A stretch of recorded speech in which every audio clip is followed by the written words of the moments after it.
È una delle aree più ricche del mondo, tra quelle economicamente più dinamiche, innovative e competitive del vecchio continente.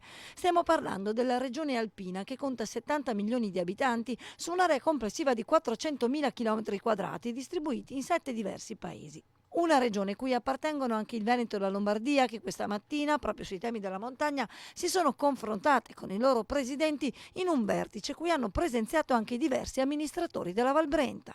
L'incontro di oggi è fondamentale perché riporta il tema della montagna al centro dell'agenda politica, non solo del Veneto come abbiamo visto, ma di un gruppo di regioni che dialogano direttamente con l'Europa.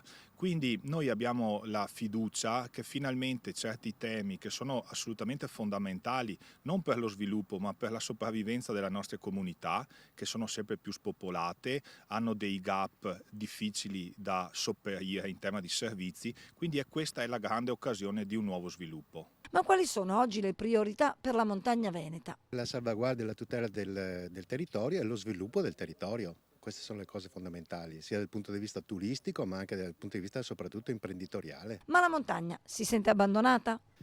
Non è che la montagna si senta abbandonata, però ha bisogno anche di avere delle agevolazioni e delle condizioni migliori per poter sopravvivere. La prima cosa da fare è far pagare alle montagne meno tasse, perché chi fa impresa in montagna, come si diceva, ha delle difficoltà, dei costi vivi che sono nettamente superiori. Quindi queste aree disagiate hanno la necessità di avere assolutamente un'autonomia amministrativa e anche legislativa, perché servono delle norme ad hoc per quelle realtà, e poi la possibilità di pagare meno tasse, appunto perché hanno dei costi maggiori.